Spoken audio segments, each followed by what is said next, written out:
In this video, I'm going to show you the Abattoir of Zir or endgame rogue build I've got, reviewing the skills, the Paragon Board, the gear, and the Vampiric Powers to get you all set for December 5th when the AOZ content launches in Diablo 4 Season 2. What's going on, guys? So before we get into the nuts and bolts of the build and the whole video, I want you all to know that in the description of the video right now, there's 3 links you could check out that may be applicable to you in your adventure of Diablo 4 Season 2.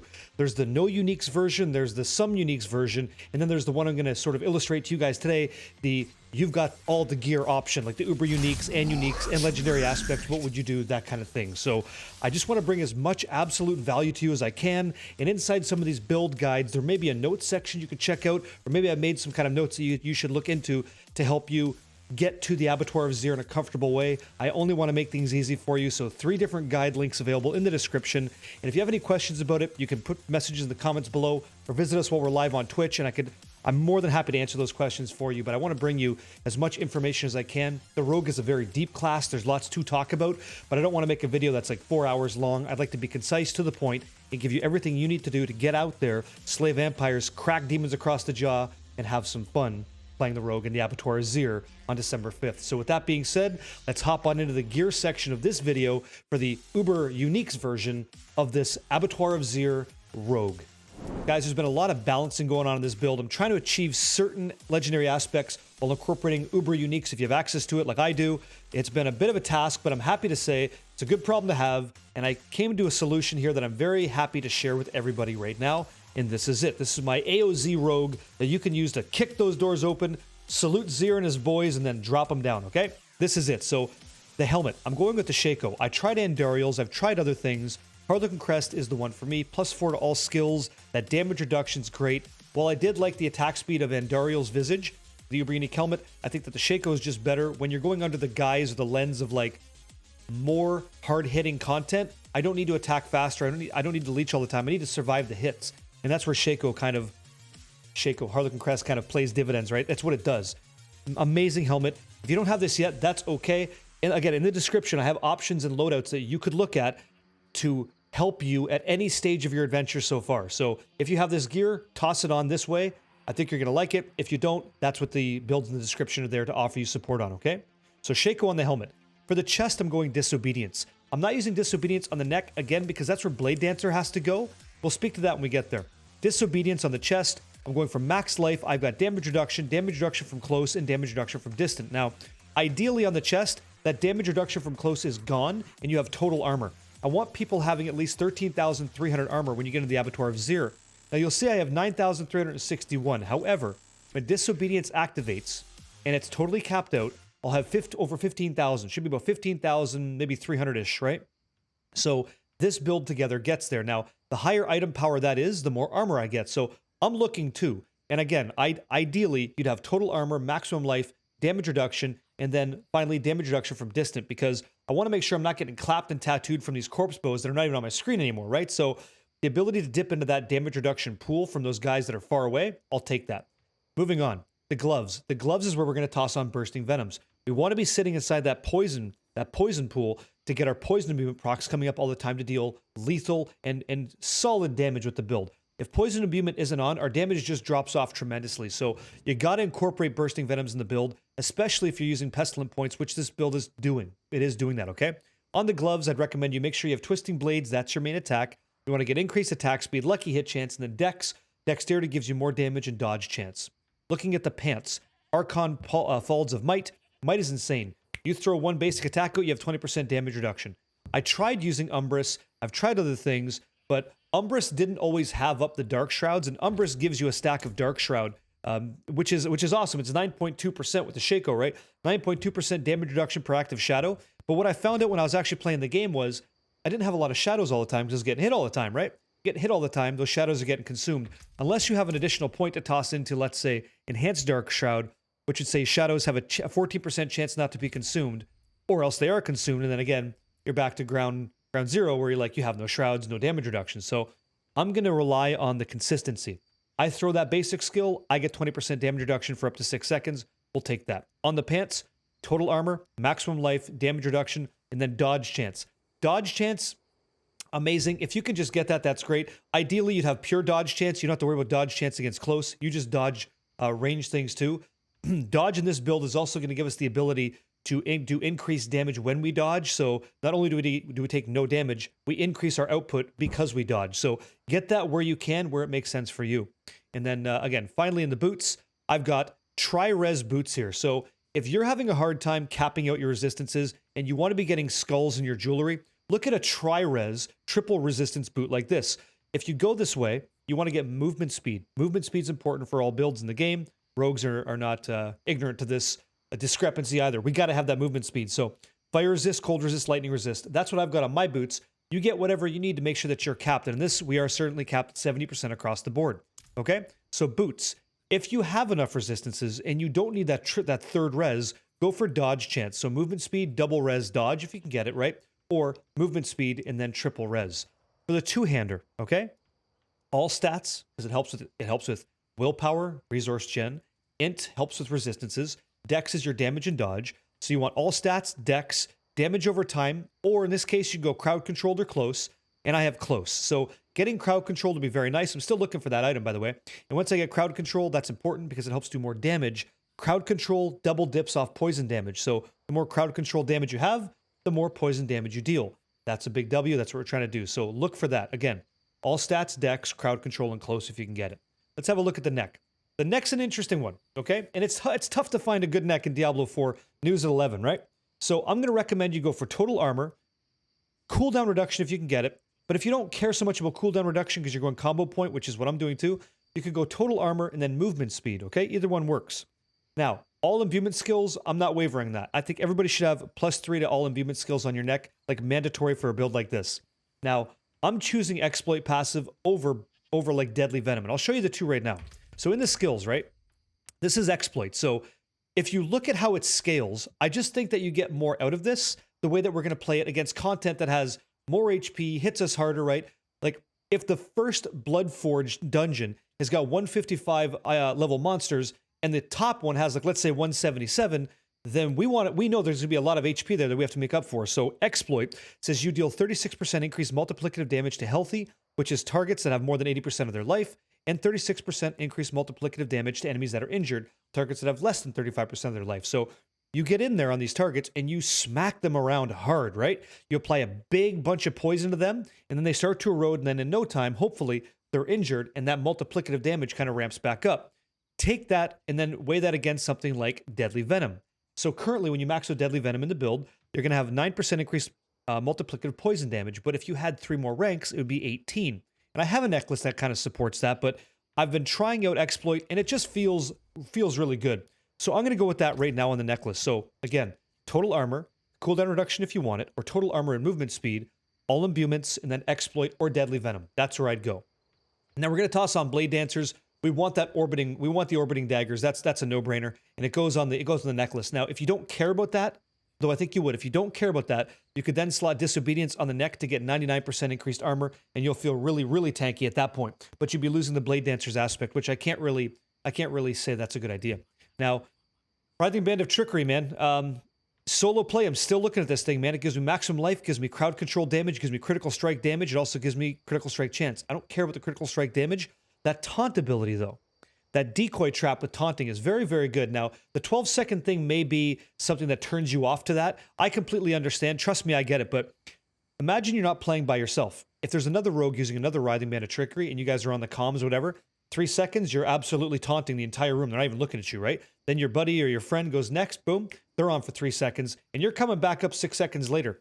That doesn't even include all the different forms of crowd control you're going to apply, whether it's from your poison trap, knocking things down, then stunning, or your daze and your shared misery affecting all these things around you. Like, for me, solo play, I'm still going to recommend a Writhing Band of Trickery just to get started. For the general, like, rooms of monsters you might happen to saunter into, that conversation of combat, having them ignore you for just a little while so you can cap your life back up, start getting twisting blades rotations in, I think Writhing Band's okay. I did try Aspect of Surprise, and I'm going to show you here. Let me go to a chest here just to show you some examples. Like I mentioned before, we don't care about critical strike damage, so having a look at like kind of what I'm messing around with was something like this, Loop of Surprise, right? damage over time, damage to close, lucky hit percentage, and then maximum life. So whenever you evade or shadow step, we do a lot of both of this in this build, right? You leave behind a cluster of exploding stun grenades that deal some amount of physical damage. We don't care about the physical damage, we only care about the stun. When the stun happens, the shared misery goes around and stuns everything else that maybe also isn't stunned. So if you don't want to go Writhing Band of Trickery, you absolutely could try the Loop of Surprise. It depends on how you want to play. I'm walking into AOZ with this thing to see how that goes, but at a moment's notice, I could swap right into Loop of Surprise and see how that feels. Finally, no surprise to anybody here, we're going to go with the Loop of Pestilence, so Pestilent points on our ring. Every third cast of Puncture, which is our generator, right, is poison imbued with 150% normal potency. So it just applies the poison, applies the vulnerability, and again, I'm looking for things like close, lucky hit, poison damage, and maximum life. I want to push poison a lot in the build, and that's what I want to do. And it does that, so that's fantastic. Pestilent points, Bursting Venoms, and Disobedience, Pestilent points, Bursting Venoms, Disobedience, and Blade Dancers, we got there. And another defensive layer of Might with damage reduction, we'll take that too with the Shaco. So, the reason all these critical choices matter is because we get to use Condemnation and we get to use Doombringer if you found these things. You have less than a month to farm Duriel, so keep going, dudes. Use this as motivation to get there. So, Doombringer, it doesn't attack as quick as a dagger, but my god, is this thing ever gross, right? It gives you 41.4% increased maximum life. It gives you just... And it rolls perfect every time, which is so good. So chef's kiss, right? It gives you damage, core skill damage, gives you life, gives you a chance to heal. Like, we want all that, right? Or if our objective is to kill a bunch of things and then a boss in a certain time frame, this helps us stay alive and kill them. Perfect. But then it does this thing that kind of sucks. So up to a 25% chance to deal damage, shadow damage. Well, we're a poison build. We don't really like that. So shadow damage to things around us, and then we reduce their damage by 20%. Now that I like for 5 seconds.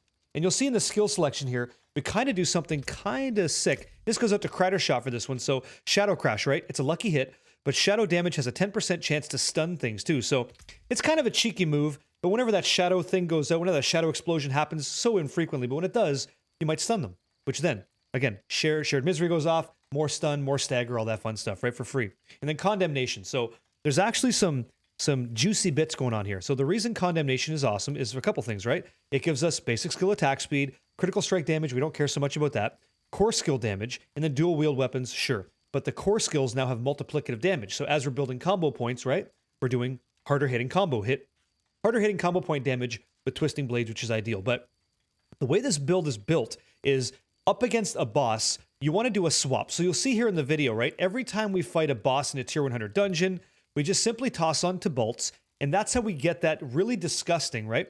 You right-click when you're playing. It's really simple. You're kind of running around, boom, you right-click, you toss on to bolts, and away you go. You get that really disgusting feature or bug in Diablo 4 Season 2, which gives you a tremendous amount of combo points. And again, if you don't know about this, the combo points from to bolts, it's to bolts or bugs. So you see where it says maximum resource? The higher that number, the more combo points you're going to get. And I'm strutting around town at 19 against things, and that's disgusting. So if Abattoir of Zir has monsters, which it's going to have, that have huge HP pools, and we need to really chunk them down in a short time frame.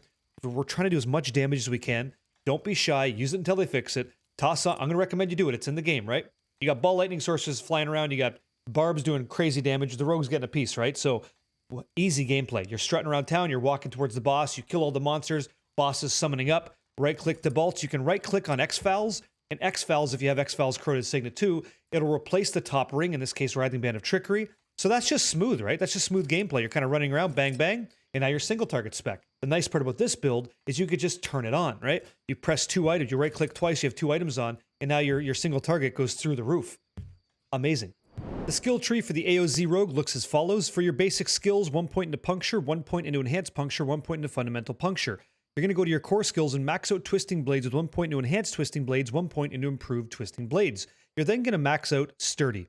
Moving down into your agility skills, you're going to put 1 point into Shadow Step, 1 point into Enhanced Shadow Step, and 1 point into Methodical Shadow Step. You then max out Rugged with 2 points into Reactive Defense. You're then going to put 1 point into Concussive and 1 point into Trick Attacks. You'll notice that we do have Dash on our skill bar, but we're not choosing Dash as a skill. That's because Harlequin Crest Shaco is going to give us that ability to just choose it from our skills when we drop it down into our bar.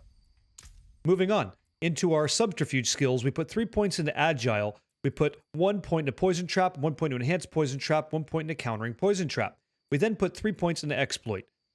Moving down into our imbuement skills, 1 point into Shadow Crash. Because we have Doombringer, we want to try to get stun happening so we stay alive as long as possible. Doombringer has a 25% chance to deal some amount of shadow damage and then reduce targets' damage that are affected by that shadow damage by 20% for 5 seconds. In addition to that, though, sometimes we're going to stun them for half a second. We're then going to max out Poison Imbuement, all 5 points, 1 point into Enhanced Poison Imbuement, 1 point into Mixed Poison Imbuement. In my testing, Mixed Poison Imbuement was rapidly increasing the amount of poison damage, the dot damage over time, way more than Blended Poison Imbuement.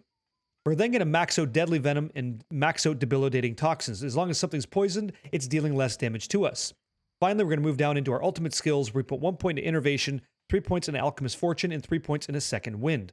We also put 1 point into Adrenaline Rush and 3 points into Haste. And finally, coming down to our key passives, we're going to be selecting Close Quarters Combat.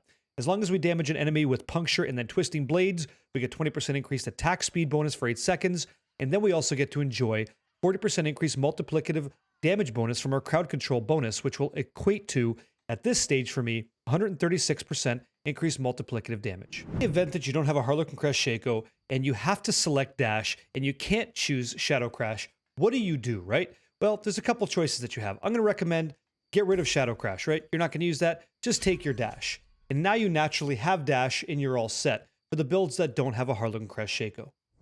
The Vampiric Powers for this class are as follows, right? Resilience. You gain 1% damage reduction for each 2% life you're missing. So as you're going up against content that wants to throw you into the floor hard, you can make that really hard for them to do because you're resilient. Tell them how it's going to be. Follow up resilience with a little bit of Undying. I don't know what the hell that was. Undying, right? Casting skills. Using anything you have heals you for 3% of your life. If you're below 50%, that's twice as much. So as you're getting clobbered, right, by the Thing in the Fantastic Four, right, as it's clobbering time and you're getting slapped around, right, you just heal a lot more and you're harder to kill. These two play very, very well together. Flowing Veins gives you 60% increased damage over time, which is all your poison damage. It's increased by 60% multiplicative. That's awesome. But the caveat is they have to be affected by a vampiric curse, which is where Metamorphosis comes in right here, right? Your evade turns into a bunch of clouds of bats. It's that dash that turns you into bats, right? So you evade, you dash forward, and you become unstoppable, which is really nice because it plays into the Tybalt's Pants bug or feature that we're going to use, right? You deal 40% increased damage while unstoppable and for 4 seconds after. So that's actually going to be Metamorphosis, and it's also going to be Shadow Step. That's how we implement that unstoppable ability through that bug or feature in Diablo 4 Season 2 for the Rogue. So Metamorphosis, when you pass through them as the bats, that makes them get affected by the Vampiric Curse, which is great. And then finally, Ravenous, it's just 2 choice. Lucky Hit Chance, up to 20% chance to increase your total attack speed by 40% of your total movement speed for 6 seconds. In this case, it's 54.7%. That's why I recommend to folks on the necklace, don't worry so much about cooldown reduction, especially for a combo point variant for the Rogue. It doesn't really matter. Go for movement speed. It pays off in dividends through your Vampiric Power application, so that'd be kind of nice. The Paragon board for the AOZ Rogue goes as follows. The first glyph in your starting board is going to be the Tracker glyph. It increases all poison damage that you deal and also extends the duration of poison effects by 33%. The first board you're going to move into is going to be the Cheap Shot board, where you toss in the Versatility glyph. This increases damage to crowd-controlled enemies, also gives you a little bit of intelligence. Non-basic and core skills deal 15% increased multiplicative damage, but also it gives you 150% bonus to all magic nodes within range, which is going to give you increased crowd-controlled damage. You're going to be selecting Devious, which gives you, again, 45% increased crowd-controlled damage, because you're also going to have that int at this stage to get the bonus. You're also going to pick up Safeguard, which reduces the damage you take from elites and provides you a lot of armor. Remember that you want to have 15,000 armor, hopefully, for the AOZ, and that'll be enough. You're also going to be picking up Oppress, which is going to give you further increased damage to crowd-controlled enemies by quite a bit. Lastly, you're also getting the Calculated rare node, which is going to give you additional crowd-controlled damage and armor. The next board you're going to move into is going to be the Tricks of the Trade board, where you select the Bane glyph. This will increase your poison damage, but also says poison damage effects have a 10% chance to deal double the amount of poison damage over their duration. In this board, you're also going to be getting the Lawless rare node, which is going to give you increased armor and dexterity. Finally, you're also going to get the Brawler rare node, which is going to increase your damage to close targets and also reduce the amount of damage you get from close targets. The next board you're going to select is the No Witnesses board, where you select the Efficacy glyph. This gives you increased maximum life, damage, dex, and int. So tons of dodge, tons of damage, a little bit more resistance. That's not the worst. And imbuement skills have up to a 20% increased multiplicative potency which is always ideal. You're going to be selecting the Knowledge glyph, which gives you 45% increased damage, but an additional 22.5% if you meet the requirements of 440 intelligence, which we do.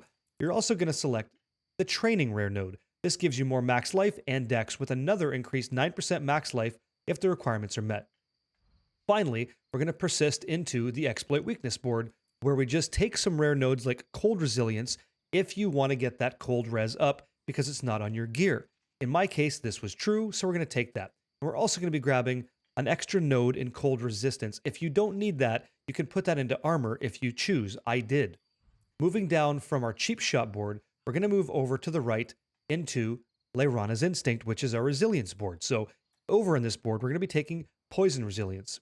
This will increase our poison resistance, so we don't need to require that on gear, and we can max that out. We're also going to be taking Nimble, which increases our attack speed. Attack speed's fantastic. It helps keep us alive and deals more damage rapidly.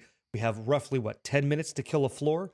So this is kind of nice. It helps us kill that target. And the glyph inside of our Layrana's Instinct board is going to be Control. We deal 145.5% at this rate, increased damage to crowd-controlled enemies.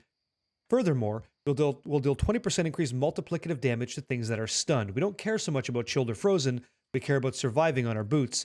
So, when are things stunned? Whenever we knock them down, they can potentially become stunned, or if we're going to be using Shadow Step. And the rare node we also get to enjoy here is Feint. We deal increased damage after we dodge an attack. Moving on to the final board here, we're going into the Eldritch Bounty board. And so this is it. This is what weeks and weeks of work and asking questions around other rogues that knew more than I knew, talking to the community. This is what that all sort of equates into.